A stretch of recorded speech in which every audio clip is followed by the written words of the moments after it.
새 언약을 맺으리라 라는 제목으로 히브리서 10번째 말씀 전하도록 하겠습니다. 우리가 그 사도행전 말씀을 읽어서 잘 알고 있죠. 1세기 초대교회는요, 부활하신 예수님께서 교회에 성령을 부어주셨고 교회는 성령 충만의 역사와 함께 폭발적인 부흥이 일어났습니다. 그래서 이 부흥이 일어나면서 비록 로마 제국에 박해가 있었고 바리새인과 대제사장의 핍박이 있었지만 그럼에도 불구하고 그 흩어진 교회의 에너지들을 선교의 열매로 더욱 가속화시켰고, 예루살렘 교회는 박해를 받아서 흩어지면 흩어질수록 흩어진 자리에서 교회가 세워지고 복음이 전해졌었습니다. 선교의 절정에 이르는 시기가 또 1세기라고 볼 수가 있죠. 그렇지만 성령 충만의 역사가 시작되고 나서 20-30년도 채 되지 않아서 그렇게 부흥하던 교회들이 위기가 찾아온 거죠. 모든 교회가 다 부흥하고 성령 충만의 역사가 나타난 것이 아니다라는 것을 알 수 있는 게 뭐냐면은, 우리 머릿속에는 모든 초대교회가 부흥해서 사도행전적인 역사를 경험했을 것이라고 보지만 그렇지 않은 이유를 우리가 어떻게 아냐면, 신약 성경의 기록이요, 예수님의 행적을 기록한 공관복음과 사도행전을 제외한 서신서들이 모두가 다 바울이든지 베드로든지 야고보든지 교회들이 안고 있는 문제점들에 대해서 교정하고 수정하고 설명한 내용들이 있잖아요. 그거 다 초대교회들이 보던 글들입니다. 에베소 교회, 빌립보 교회, 고린도 교회, 골로새 교회, 히브리서의 독자들, 모든 교회들이 초대교회의 이 부흥과 성령의 역사를 경험했고 사도행전적 역사로 충만했습니다. 그렇지만 초대교회가 여전히 많은 문제와 해결해야 될 신학적인 난제들과 갈등과 또 분열의 문제가 있었고요. 그리고 그 중에서 박해로 말미암아 신앙이 흔들리는 요소도 있었다라는 겁니다. 그렇기 때문에 우리가 플랜카드의 초대교회로 돌아가자, 신사도행전이라고 얘기했다고 하기로서는 이상적인 교회일 것이다라는 기대는 그렇게 하지 않아야 될 것 같습니다. 초대교회 역시도 세상 속에서 상당한 문제와 기도 제목들을 가지고 있었으며 풀어야 할 숙제가 많은 곳이었다라는 것이죠. 히브리서 독자들의 교회도 마찬가지였습니다. 부흥했어요. 성장했습니다. 그런데 교회에 위기가 찾아왔습니다. 믿음을 가졌던 사람들이 믿음이 흔들리고 있고 그 믿음을 다시 유대교로 돌리고 있고 신앙을 벗어나고 있을 때에, 신앙을 잃어버리고 흔들리고 있는 지점에서 히브리서가 기록됐고, 그런 위기 상황을 정면으로 돌파하려고 기록된 편지글이 히브리서입니다. 오늘로 치면 우리 목회자들끼리 만나면 그러잖아요. 코로나 이후로 괜찮냐? 성도들은 괜찮냐? 교회가 전반적으로 어렵다고 하지만 모든 교회가 어려운 건 아니고요. 또 교회가 괜찮다고 하지만 모든 교회가 괜찮은 것은 아니잖아요. 특별히 오늘 이 21세기 AI 시대가 되면서 플로팅 크리스찬이라고 해서 떠도는 교인들이 많은 거죠. 유튜브로도 그렇고 어디로도 그렇고 공간이 이제 어느 지역을 벗어나게 된 겁니다. 세계적으로 예배를 드릴 수도 있게 된 거잖아요. 그러면서 믿음이 무엇인지, 믿음을 갖는다는 게 무엇인지 상당한 질문이 생기게 되는 지점이기 때문에 히브리서를 좀 꼼꼼히 볼 필요도 있겠다 싶은 거죠. 그래서 히브리서 기자는 그 지점에서 정면으로 우리 위기 상황을 돌파하려고 기록된 글입니다. 그렇게 흔들려 하던 믿음의 대상이신 예수 그리스도가 누구신지, 또 그의 신분과 직분, 하신 일, 예수 믿는 우리와 어떤 관계가 있는지를 설명하는 거죠. 그래서 우리가 8장까지 왔습니다.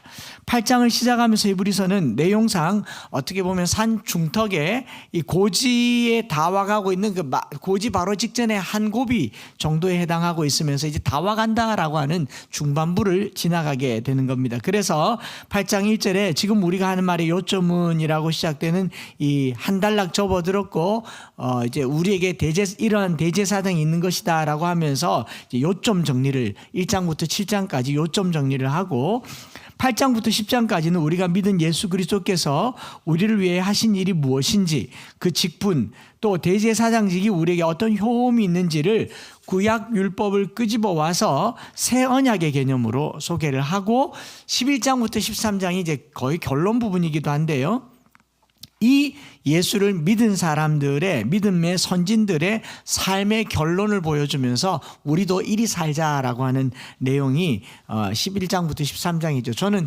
11장이 오기만을 기다리고 있습니다. 대망의 11장이라고 하죠. 마치 신앙 위인전을 다루듯이 믿음의 선진들이 겪었던 믿음의 시련들과 시련을 어떻게 극복하고 믿음으로 승리했는지를 드라마처럼 보여주고 있는 게 11장부터 이제 전개되죠. 신앙 간증이라고 봐도 될 것 같고요. 우리가 신앙 간증이라고 하면요, 모든 사람이 그런 경험을 하는 건 아니고 또 모든 사람이 그렇게 살아야 하는 것도 아니지만 이 타인의 신앙의 간증을 이렇게 듣고 있으면 공감하고 눈물 짓고 위로를 얻고 또 나도 언젠가 저런 날이 되면 저런 모델로 삼기도 하는 게 그게 신앙 간증이잖아요. 오늘날 성도들이 유튜브로 알고리즘상의 조회수가 제일 많은 게 대부분 다 간증 부분이더라고요. 설교하는데도 간증 부분에 조회수가 제일 많고 간증이 끝나면 또 쓱 나가버리고 그러더라고요. 기독교 방송에서도 간증을 다루는 프로그램의 시청률이 가장 높습니다. 새롭게 하소서, 내가 매일 기쁘게, 무슨 다니엘 기도회 이런 데서 나와서 간증하면 많이 모이고 거기 한번 나오면 이제 이제 풀렸다 뭐 이렇게 얘기합니다. 그만큼 간증이 남의 이야기인데 왜 듣기 좋을까요? 내 이야기가 아님에도 불구하고 위로가 되는 거죠. 그런 간증 시리즈가 히브리서 11장에 나오죠. 그래서 11장에 이르도록 믿음에 대한 정점을 찍고 중간 점검으로 8장 1절에 요점 정리를 한 겁니다. 예수 그리스도 하나님의 아들이시며 보좌 우편에 앉으신 이 예수님, 영광의 광채이신 예수님, 우리와 함께 고난을 받으시고 부활하셔서 생명의 길을 열어주신 예수님을 우리가 믿음으로 가졌다. 이게 우리가 조금 전에 봤던 8장 1절에 이러한 대제사장이 우리에게 있다는 것이니라. 이걸 다른 번역에서는 뭐라고 했다 그랬죠? 우리가 이 대제사장이신 예수를 가졌다라고 해요. We do have such a high priest라고 얘기했잖아요. 우리가 가졌다. 이 에코마이, 에코란 말은 이 possession, 소지했다, 소유했다란 말이거든요. 여러분, 내가 예수를 믿는다는 것이 얼마나 큰 은혜이며 특권인지 1장부터 7장까지를 딱 한마디로 해요. 이 예수를 가졌다. 가지시기 바랍니다. 뭐 부동산 가지고, 집 가지고, 뭐 우리 여기 젊은 아이들은 솔크 안 하게 해달라고 남친 가지고 여친 가지고 말고 예수를 가지시기를 바랍니다. 그래서 이 가졌다는 게 참 어떤 느낌이 있냐면, 갑자기 제가 그런 생각이 들어서 어릴 적에 이런 놀이 같은 거 해봤죠. 우리 집에 왜 왔니 왜 두 패로 이렇게 나눠가지고 우리 집에 왜 왔니 왜 왔니 꽃 찾으러 왔단다 무슨 꽃을 찾겠니 장수꽃을 찾겠다 안 줄란다 그러다 가위바위보 해가지고 이기면은 이제 찾아가면 이야 하고 깡총 아니겠군요. 그죠? 뭐 예수님 꽃을 딱 가지면 그냥 기분이 좋은 거예요. 애들 막 우리 편이 됐다 그러고 막 동글게 깡총 뛰잖아요. 이 예수를 가졌다는 게 그런 개념이에요.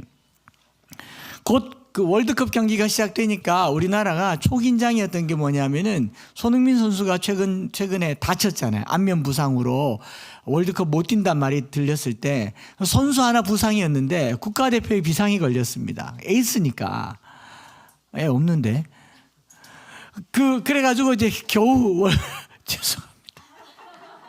월드컵을 다시 뛰게 되어가지고 손흥민을 국가대표 선수로 다시 받게 됐다니까 얼마나 마음이 편안하고 좋냐는 거예요. 이게 우리가 가졌다라는 거예요. 가졌다. 이게 또 실감이 안 나면 제가 하나를 더 말씀을 드려야 되겠는데, 어제 저희가 기독 어린이 합창 페스티벌을 했잖아요. 대구 중앙교회에서 7개 팀이 참가했습니다. 합창 발표를 했는데 대부분의 교회 아이들이, 큰 교회 아이들의 어린이 합창단들이 그 즐비하였어요. 그리고 기독교 방송국 합창단도 있고 오케스트라까지 동원돼서 찬양하는데, 제가 좀 일찍 가서 리허설을 봤는데 뭐 쟁쟁하더라고요. 일단 옷이 달라요. 옷이 몇 벌씩 있고, 또 기독교 방송국에서는 한복 입고 또 소고 들고 장구 고깔에 상모라 그럽니까? 이렇게 돌리는 거, 이런 것까지 해가지고 하는데 와, 화려하더라고요. 그리고 거기 참석한 합창단 아이들이 출석하는 교회는 1000명도 넘는 중대형 교회 어린이 합창단도 있고 합창 단원들도 보통 40여 명이 되는데, 우리 아이들은 작고 인원도 뭐 적고, 그리고 옷도 한 벌인데 벗으면 두 벌인 것처럼 이렇게 외투 하나에다가 두 벌 행색만 하고 있고, 괜히 은근히 이렇게 좀 이렇게 주눅도 좀 들고, 그리고 인사하는 사람들이 목사님 그러고 인사하는데 야 이게 와가지고 또 못하면 어쩌지 별의별 생각이 다 들었습니다. 근데 앞에 하는 거 보니까 또 뭐 인원이 많으니까 또 이게 또 다르더라고. 그리고 애들이 막 쌩소리 하니까 소리도 크고 우리 아이들은 소리가 크지가 않다고 생각을 했거든요. 그래서 이제 뭐 조금 이제 쫄릴 법도 했는데 이 시골 교회에서 엠마오 교회에서 또 이웃 교회인들과 함께 합창을 하는데 제가 이런 생각을 했어요. 내가 303 비전 꿈나무 합창단을 가졌구나. 우리 아이들이 딱 서가지고 10편 100편을 탁 암송하는데 이미 장악을 확 하겠죠. 찬양을 확 하는데 찢었어요. 물론 다른 아이들도 다 열심히 찬양하고 어린아이들이 어려서부터 그 입술에 하나님을 찬양하는 걸 심어주니까 너무 좋아서 이런 행사를 꾸준히 자주 매년 하면 좋겠다. 우리도 주관해서 하면 좋겠다. 할 수 있으면 한 어린아이에게 한 소절이라도 더 말씀과 찬양을 심어주면 좋겠다고 하는 중에 우리 아이들이 그 7팀 중에 5번, 5번째 탁 찬양을 하는데 그 중심에서요. 제 마음에 내가 단장이다. 내가 이 합창단을 가졌다. I do have such a 303 Vision Dream Tree Choir. 혼자 그러고 있더라고요. 나는 부모도 아닌데 부모님들은 또 얼마나 뿌듯했겠어요. 어깨 힘 팍 주고 정말 이렇게 자랑스러워하는 걸 봤습니다. 이걸 뭐 그냥 지나갈 수가 없어서 영상을 한번 보고 가겠습니다. 보셔요.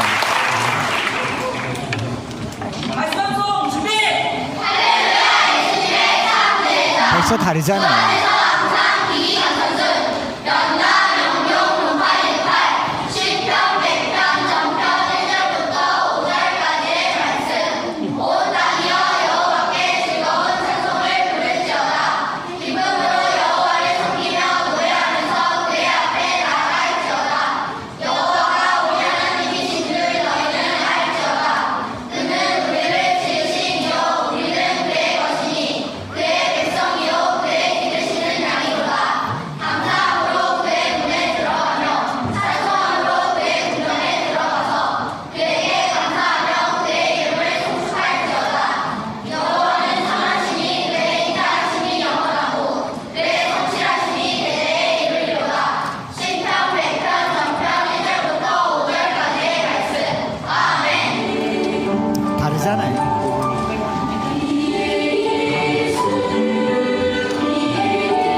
우리가 이 합창단을 가졌습니다. 그냥 좋죠. 그런데 우리가 세상을 통치하시고 하나님 보좌 우편에서 말씀으로 세상을 다스리시고 부활의 산 증인이 되시고 성령을 부어주신 이 예수를 가졌습니다. 이게 감격으로 와야 돼요. 아들 하나 가진 걸로도 그렇게 좋아하던 시절이 있었고요. 아이들이 이렇게 재롱이 아니죠. 이거는 실력이죠. 이것조차도 그렇게 좋을 수가 없고, 그런데 우리가 예수를 가졌다고요. 이게 이브리서 1장부터 7장까지의 결론이었다라는 거죠. 믿음이라고 하는 게요, 우리가 이 예수를 가졌는가, 가졌다 하면 그게 믿음이에요. 십자가 목걸이 하나만 걸어도, 십자가 반지 하나만 해도 마음이 든든하게 느껴지는 이유는 우리가 이 예수님과 상관관계가 있다라는 말이죠. 차에 십자가 하나를 걸어두어도, 집에 액자에 십자가 하나를 달아두어도 내가 이 예수를 가졌다라는, 여기에서부터 믿음이 시작되기를 축복합니다. 이게 굉장한 힘이 되고 위로가 돼야 돼요. 미신적인 게 아니라 예수를 가지시기 바랍니다. 그걸 8장까지 얘기하고 난 다음에 오늘 우리가 읽은 본문 8장 7절부터 13절은요, 우리가 가진 이 예수님은 우리에게 더 좋은 약속으로 세우신 더 좋은 중보자로 언약을 가지셨다, 새 언약으로 보여주셨다라고 얘기를 하는 게 8장, 9장, 10장에 나와 있는 내용이에요. 우리에게는 이 예수님이 우리에게 어떤 존재로 있는지를, 이제 그 예수님의 실력을 보는 겁니다. 합창단의 실력을 보니까 좋죠. 8장, 9장, 10장에 예수께서 우리를 위해서 하신 일을 구약 성경에 비추어서 대제사장직으로 새 언약으로 어떻게 하셨는지를 보면 이게 굉장히 감동으로 오고, 11장에서 이거 감동으로 산 사람들의 간증을 듣게 되는 게 히브리서의 구조라고 하는 거죠. 그래서 우리에게 있는 이 예수님, 우리를 위해 어떤 존재로 존재하는가에 대해서 명확하게 설명하고, 이 마지막 단계를 넘으면 간증 대잔치를 보게 되고, 앞으로 한 두어 번 정도 10장과 9장과 10장 말씀을 전하게 되는데요, 거기에 나오는 개념이 새 언약입니다. 새 언약. 새 언약의 약속 가운데 놀라운 기쁨과 감격이 구약에서부터 신약 그리고 오늘에 이르기까지 생생하게 전해지기를 바라는데, 여기에 언약이란 말이 갑툭튀한 거예요. 갑자기 툭 튀어나왔어요. 구약 시대를 살아왔던 1세기 사람들은 언약이란 말이 익숙합니다. 그런데 우리가 딱히 하나님과 언약을 맺은 건 없잖아요. 여러분, 하나님과 계약한 건 없잖아요. 근데 성경을 언약이라고 하고, 말씀이라고 하고, 계약이라고 하고, 어떤 성도들이 상담할 때도 우리는 새 언약의 백성이 맞잖아요, 이렇게 얘기를 하는데, 알긴 알고 하는 말인가 궁금해지기도 해요. 그래서 오늘부터 한 두세 주 정도 새 언약에 대해서 같이 나누어 보게 될 겁니다. 여러분, 무슨 계약을 했습니까? 하나님과 따로 계약한 건 없잖아요. 그렇죠? 계약한 건 없어요. 서론적으로 오늘 돌아볼 텐데, 원래 언약, 약속, 계약이라고 하는 것은 쌍방이 어떤 약속을 체결하고 그것이 체결되었음을 이제 작업하는 것을 이제 계약 혹은 언약이라고 하죠. 집을 사고 팔 때 혼자 사는 거 아니잖아요. 상대방과 구두로 계약하고 계약금을 주고 보증금을 주고, 또 위약했을 때 위약금에 대한 특약사항을 걸고, 이런 게 언약, 계약이잖아요. 전세를 얻을 때도 계약하고, 사업을 할 때도 계약하고, 물건을 발주와 납품에 대해서도 구매를 계약합니다. 그러면 이 계약이 법적인 효력이 있는데, 성경에서 하나님께서 우리에게 새 언약의 보증이 되었다라고 하는 새 언약의 내용이 뭔가를 알아야 되죠. 언제부터 언약 관계가 성립되었는가라는 것을 알아야 되죠. 특별히 유대인들은 이 언약이란 말이 굉장히 익숙하고 꼼꼼해요. 우리는 그렇지를 잘 못해요. 우리는 언약이 뭔지 계약이 뭔지 몰라서 고종이 그냥 도장 쾅 찍어서 국권을 팔아먹기까지 했지 않습니까? 뭔지를 잘 몰라요. 우리 이 정서에서는 이 상업주의가 들어오기 전까지는 말이 약속이고 말을 지키는 것을 신이라고 여겼지, 약속이라고 하는 문서를 만드는 게 별로 얼마 되지 않는단 말이죠. 그런데 구약 이스라엘 백성들 당시 때부터 구약 성경은 언약, 계약, 약속에 아주 익숙해서요, 유대인들은 비즈니스 10개라고 하는 책에서 비즈니스 10가지 계명인데 1번이 뭐냐면 계약에 신중하고 약속을 지키는 일에 철저해라. 우리 조상들은 하나님과도 계약한 민족이다. 이걸 어려서부터 가르쳐요. 그렇기 때문에 유대인들은 계약서에 도장 찍는 거 함부로 쉽게씩 찍지 않습니다. 오래 읽고 꼼꼼하게 읽고, 독소 조항이 있는지 뭐가 잘못됐는지를 잘 파악해서 도장을 찍고, 이러다 보니까 전 세계에서 금융 또 법조계, 정치계의 유대인들의 비중이 아주 높은 이유는요, 그들이 언약을 알기 때문에 그래요. 계약을 알기 때문에 그래요. 그래서 성경의 여러 계약과 언약의 내용들을 꼼꼼하게 살펴볼 필요가 있는데요, 그 중에서 성경에서는 하나님이 자기 백성들과 계약을 맺을 때 쌍방이 계약을 맺은 내용보다는 거의 대부분 일방적으로 하나님 편에서 계약을 맺었고, 특별하게 몇 군데의 사람과 이 계약의 특약 조건을 맺은 것들이 있습니다. 그것을 언약이라고 하는데, 이제 태초에 세상을 만드시고 복을 주시기로 약속하셨을 때 생육하고 번성하라고 하신 건 명령이었죠. 우리 그냥 받으면 돼요. 여기는 우리가 약속할 게 하나도 없습니다. 받으면 됩니다. 그런데 쌍방에 어떤 조건을 걸고 계약한 첫 번째가 노아 홍수 이후로 무지개를 보여주면서 다시는 물로 이제 멸하지 않겠다라고 하는 이 언약, 이게 창세기 6장에 한번 나와 있는, 6장 이후로 나와 있는 방주가 언약이 되기도 하고, 그 다음에 이제 아브라함과 약속을 맺죠. 아브라함과 약속을 맺으면서 복을 주겠다라고 해서 따라 나왔고, 그리고 창세기 15장에 아브라함과 약속을 했을 때 아브라함이 믿음의 의로 여겼는데, 아브라함이 그거 내가 어떻게 믿겠습니까? 이제 아브라함이 의의를 제기한 거죠. 그전에는 하나님 편에서 일방적으로 약속했고 받았어요. 근데 아브라함이 믿는다고 했지만 뭔가 증언을 원하는 거죠. 우리 약속합시다. 계약서를 씁시다. 종이가 없으니까 계약서를 씁시다라는 표현을 한 내용이 창세기 15장에 나옵니다. 한번 화면에 나왔는데 제가 창세기 15장 6절부터 읽어볼게요. 아브라함이 여호와를 믿으니 여호와께서 이를 그의 의로 여기시고, 의로 여겼어요. 그럼 끝나야 되는데, 그에게 이르시되 나는 이 땅을 내게 주어 내 소유를 삼게 하려고 너를 갈대아인의 우르에서 이끌어낸 여호와라. 그가 이르되 주 여호와여, 내가 이 땅을 소유로 받을 것을 무엇으로 알리까? 그냥 아멘 하면 되는데 확인해 주세요 이거죠. 증표를 달라는 겁니다. 여호와께서 이르시되 나를 위하여 3년 된 암소와 3년 된 암염소와 3년 된 순양과 산비둘기와 집비둘기 새끼를 가져올지니라.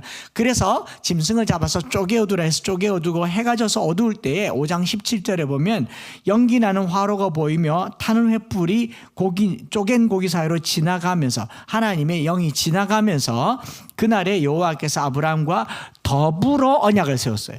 이 더불어 언약을 세운 최초의 장면이죠. 내가 이 땅을 애굽 강에서부터 그 큰 강 유브라데까지 내 자손에게 주겠다. 언약을 맺었습니다. 하나님과 아브라함과 간의 쌍방의 언약이 맺어지면서 공식적인 언약 백성의 관계가 됩니다. 이 약속은 대를 이어서 하나님과 그 후손들에게 붙잡아야 될 약속이 된 거죠. 그리고 그 언약이 이루어지면서 출애굽하고 가나안에서 좀 더 본격적이고 실질적인 이제 시내산 언약이라는 게 체결되게 되죠.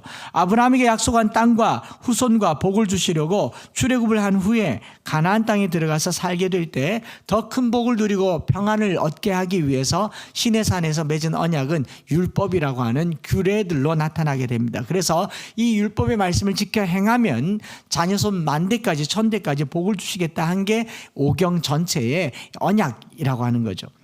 유대인들에게 오경은 하나님께서 이스라엘에게 주신 계약의 효력이 있고 법률적인 능력이 있는 것이었습니다. 가나안에서 살아갈 때 총체적인 삶의 규칙과 규례와 질서와 지혜가 있고, 이 토라는 그들에게, 토라라고 일컫는 오경은 생사화복의 가장 중심에 있었습니다. 그런데 우리가 알다시피 이렇게 하나님과 언약을 체결하고 하나님과의 약속 관계에 있었지만 가장 큰 충격으로 이 언약이 파괴되는 어느 지점이 있습니다. 구약 역사를 다 알잖아요. 어떻게 됩니까? 예루살렘이, 이스라엘이 몰락하죠. 망했어요. 이스라엘이 망하고 바벨론의 포로로 잡혀갔다. 북이스라엘이 아수르에게 멸망당했다라는 것과 남쪽 유다가 망하고 예루살렘 성전이 회파되고 포로로 잡혀갔다고 하는 것에는 상당한 온도 차이가 있습니다. 어떤 충격을 받냐면, 이스라엘 백성들은 마지막 왕조의 나라가 망하기 직전까지 자기들은 어떤 생각을 가지고 있었냐면, 우리는 하나님의 선택받은 백성, 선민, 하나님의 백성이라고 하는, 택하신 백성이라고 하는 그 자아의식이 있어요. 하나님의 택하신 백성. 그런가 하면 이 땅은 하나님께서 출애굽에서 주신 가나안 땅이라고 하는 신분의 백성, 땅도 하나님 주신 것이고, 그리고 이 땅에 예루살렘 성전을 세웠어요. 하나님의 임재를 나타내는 성전을 세웠고, 이곳으로 하는 기도를 하나님이 들으시고 비도 내리고 또 역병도 물리치는 하나님의 임재를 나타내는 이 세 가지가 바벨론 침공으로 완전히 없어집니다. 하나님의 백성이 바벨론의 노예로 잡혀가게 됩니다. 하나님께서 주셨던 땅은 황폐하게 됩니다. 그렇죠? 그리고 하나님께서 세우라고 하셨던 솔로몬의 성전은 파괴되어 버려요. 바벨론 포로로 잡혀갔던 이스라엘 백성들에게 하나님은 없는 존재가 된 거죠. 계약이 완전히 무산됩니다. 아브라함의 언약, 시내산 언약이 파괴된 거죠. 이것이 옛 언약이라고 얘기하는 거예요. 이렇게 탄탄하게 맺은 하나님과의 계약들이 산산조각 나버리게 된 거죠. 예루살렘은 파괴되었고 바벨론에게 정복되어서 포로로 잡혀갔고, 그리고 하나님의 백성들은 거기서 포로로 지내고 남은 백성들은 유리배회하게 된 것. 이 언약, 그들과 맺은 언약이 갈기갈기 찢어지게 된 거죠. 계약이 무효가 된 겁니다. 이렇게 망해버린 이스라엘에게 하나님께서 새로운 언약을 해주시겠다고 말씀하신 것이 예레미야의 이 새 언약의 개념이 31장에 나오는 겁니다. 그러니까 새 언약이란 언어를 쓰려면 옛 언약을 알아야 되고, 옛 언약은 왜 파괴됐는지, 왜 파기됐는지를 알아야 되잖아요. 여기서 언약의 내용이 파기된 게 아니라 언약을 지키는 당사자가 약속을 어겼다는 것을 알아야 된다는 겁니다.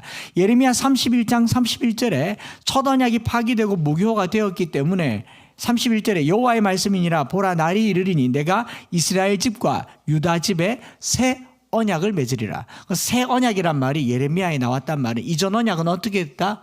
무효가 됐다라는 거죠. 그러면 새 언약이란 말은 계약서를 새로 쓰겠다는 말인데, 이전에 사용하는 계약서가 파기됐다. 첫 언약은 왜 어떻게 해서 파기됐는가를 궁금해해야 되죠. 그게 뭐냐면 그건 지금 효력이 없는가? 없어졌어요. 왜 없어졌는가? 자칫 잘못하면 구약 전체가 옛 언약이고 구약은 효력이 없어졌으니까 버려야 된다가 아니라는 걸 제가 말씀드린 거예요. 구약 시대 때 맺었던 옛 언약이나 새 언약이나 그 정신은 똑같은데, 옛 언약이 왜 파괴됐느냐? 언약이 잘못돼서가 아니라 언약을 지키는 사람들이 약속을 어겼다라는 겁니다. 언약을 찢는 게 아니라 사람을 찢은 거죠. 사람이 찢겨서 쫓겨나서 망한 거죠. 그래서 31장, 예레미야 31장 32절에 보면, 또 히브리서 8장 8절에도 그렇게 기록하고 있는데 둘 다 찾아보면요, 예레미야서 31장 32절에 이 언약은 내가 그들의 조상들의 손을 잡고 애굽 땅에서 인도하여 내던 날과 인도하여 내던 날에 맺은 것과 같이 아니할 것은 내가 그들의 남편이 되었어도 그들이 내 언약을 깨뜨렸음이니라. 여호와의 말인. 제가 오늘 아침에 사도행전 읽으면서 스데반처럼 길게 하다가 돌 맞지 않게 해달라고 기도하고 와서 말이 억수로 빨라졌습니다. 조금만 기다리시면 이제 끝납니다.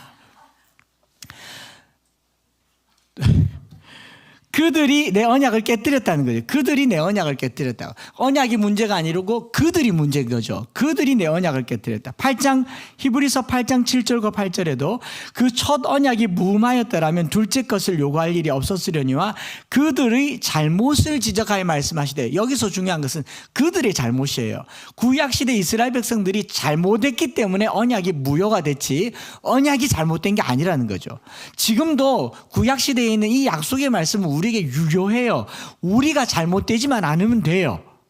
그러지 않습니까? 이렇게 파기된 언약에 하나님께서 마음이 약해진 거죠. 첫 언약이라고 일컫는데 옛 언약이 왜 흠이 되었는가? 계약의 내용이 잘못된 게 아니라 그들이 잘못됐다라는 걸 말하는 거잖아요. 그것을 깨뜨린 구약시대 당사자들 때문에 그 잘못을 지적하여 말씀하시되 라고 말한 것은, 하나님의 언약은 신실하시고 하나님의 언약은 동일하신데 언약의 당사자인 유대인들이 자꾸 약속을 어기고 말씀대로 살지 않고 그 약속대로 하려고 하니까 누가 피해를 보느냐 하면, 또 이스라엘이 파괴되고 또 이스라엘이 포로로 잡혀가고 또 이스라엘을 향해서 진노해야 되니까 언약은 유효한데 누가 손해를 봐요? 자기가 손해를 보죠. 여러분, 담배를 피면 담배가 손해를 봅니까? 담배 피는 놈이 손해를 봅니까? 그 말이라고요. 담배는 유효해요. 담배는 한결같아요. 술도 한결같아요. 그럼 변함이 없어요. 피는 놈이, 마시는 놈이 손해잖아요. 언약은 변함이 없다고요. 어기는 놈이 손해를 보는 거잖아요. 하나님 이걸 계속 보고 있으니까 이렇게 손해를 보고 있는 이스라엘 백성들을 이 약속 가지고는 계속 망할 것 같아서 안 되겠다, 바꾸자. 그래서 독소조항이 될 만한, 우리에게 손해가 될 만한 요소들을 뭘로 바꾸느냐 하면 자기 아들 예수 그리스도로 갱신시킨 게 새 언약입니다. 언약이 좋아진 거죠. 스마트하게 된 거죠. 비유가 너무 술 담배로 가서. 여러분, 언약이 깨지면요, 관계도 깨집니다. 하나님이 이스라엘 백성들과의 언약에 있어서 첫 언약의 무의미에서 깨지면요, 새롭게 언약을 맺을 게 아니라 딴 사람과 언약을 맺었어요. 이스라엘이 언약을 지키지 않아서 포로로 잡혀갔으면 됐어. 그럼 3스라엘, 4스라엘, 5스라엘 하면 되잖아요. 왜 굳이 또 이스라엘을 찾아가가지고 야 다시 하자, 야 다시 하자. 이거 누가 불리해요? 하나님께 불리한 거예요. 이 이스라엘을 끝까지 한번 살려보시려고 자기 계약을 자기가 바꾸는데, 짐승을 잡아서 제사를 드리는 방식으로 안 되니까 자기 아들을 잡아서 자기를 희생해서 이스라엘 백성들을 살려내겠다라고 하는 게 새 언약의 정신인 것이죠. 이 이야기를 다음 주부터 계속 하게 할 텐데, 새 언약의 전제는요, 하나님의 백성들이 하나님과 약속을 깨버렸고, 이로 말미암아 옛 언약 자체는 유효하지만 옛 언약의 대상이 되는 사람이 망해버리니까 이 사람들을 살리기 위해서 언약을 바꾼 겁니다. 그게 새 언약이에요. 이 언약의 정신은 사랑입니다. 우리를 살리시려고 하나님이 자기를 깨버리신 거예요.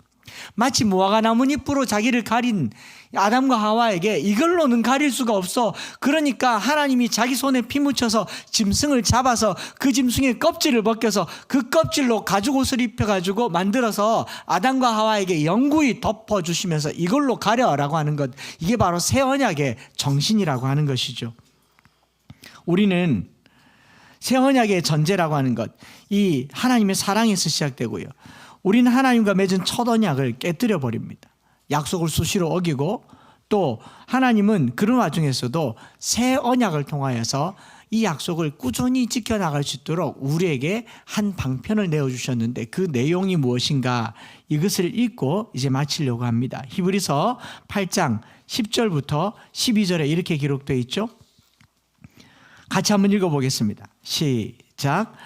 또 주께서 이르시되 그날 후에 내가 이스라엘 집과 맺을 언약은 이것이니 내 법을 그들의 생각에 두고 그들의 마음에 이것을 기록하리라.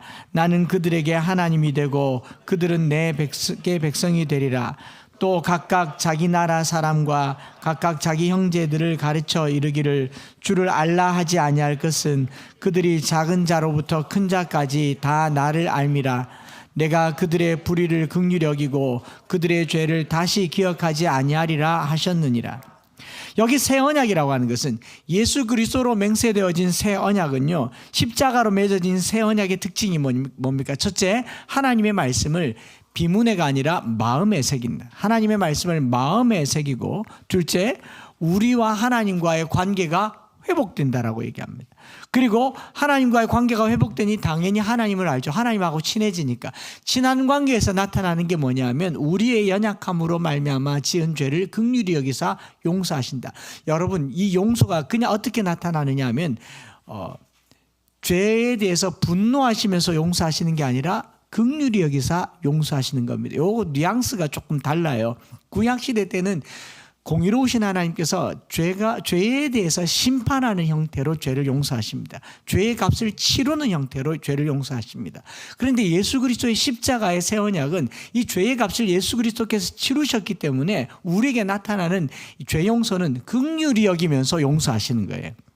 어제도 어떤 청년이 전화 와서 계속 자기 머릿속에 성령께서 회개하고 자범죄를 계속 회개하고 보혈 얘기를 하는데 걔가 계속 죄가 씻겨지지 않는데, 목사님 죄 사함이 어떻게 나타납니까? 계속 물어가지고, 예수님이 이미 하셨는데 그럼 자범죄를 그건 안 하면 돼요, 그렇게 말했어요. 그거 안 하면 되잖아요. 그랬더니 맞네요 그러고 끊었어요. 그럼 하면은 또 다음에 안 하면 돼요. 다음에 하면 또 다음에 안 하면 돼요.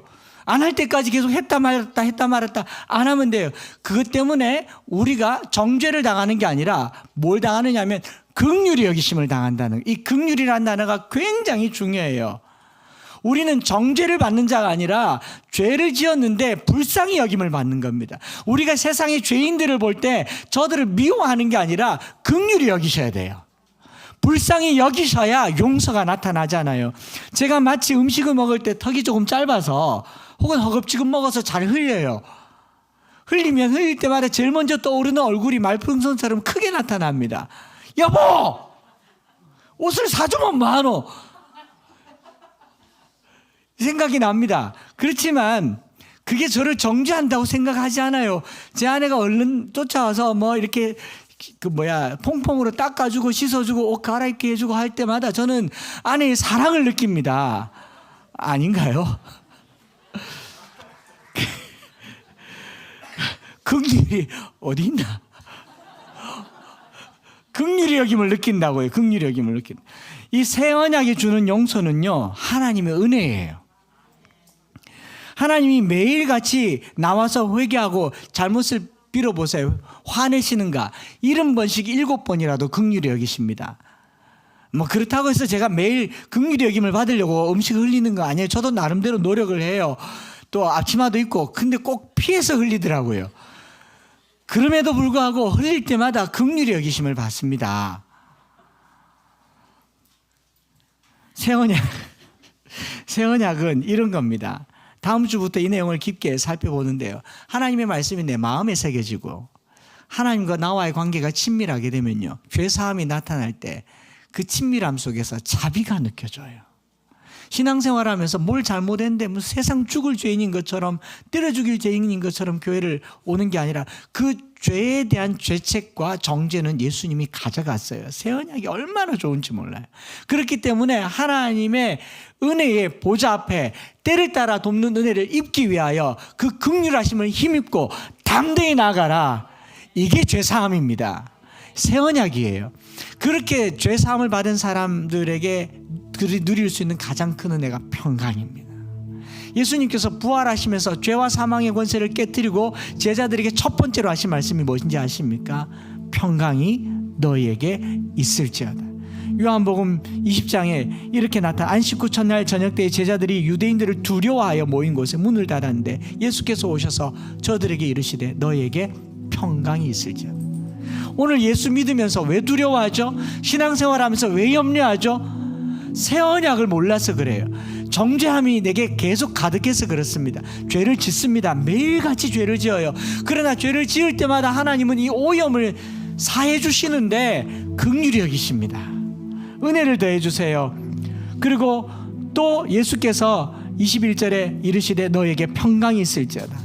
아버지께서 나를 보내신 것 같이 나도 너희를 보내노라. 이 말씀을 하시고 그들을 향하여 숨을 내쉬며 성령을 받으라. 너희가 누구 죄든지 사하면 사하여질 것이요 누구 죄든지 그대로 두면 그대로 있으리라. 새 언약 백성에게 누리는 가장 큰 은혜는요, 두려움 없는 평강입니다. 왜냐하면 죄사함이 정죄를 통해서 나타나는 게 아니고 긍휼을 통해서 나타나는 겁니다. 이런 표현을 잘 못 들으셨지 않습니까? 우리가 용서를 잘못했어요. 자세가 잘못한 자세가 아닌데 다시 말해, 똑바로 말해보세요. 잘못했어. 죄값을 치러야지. 이게 아니에요. 우리의 잘못 자체가 하나님께 불쌍히 여기십니다. 그리고 하나님과 더 친해져요. 우리는 이 정도로만 표현해도 돼요. 아빠 미안. 아빠 미안. 이 정도만으로도 죄사함이 나타나.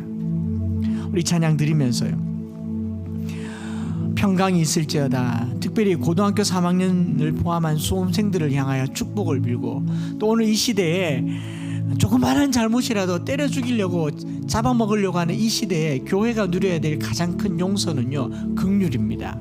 불쌍히 여기셔야 돼요. 정치인들도 마찬가지입니다. 이제는요, 불쌍해요. 비행기 타락했든지 못 타락했든지 뭘 하라, 불쌍해요.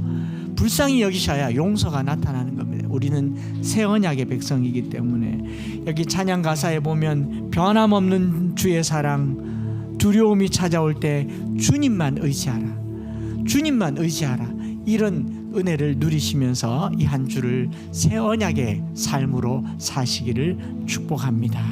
같이 한번 고백하겠습니다.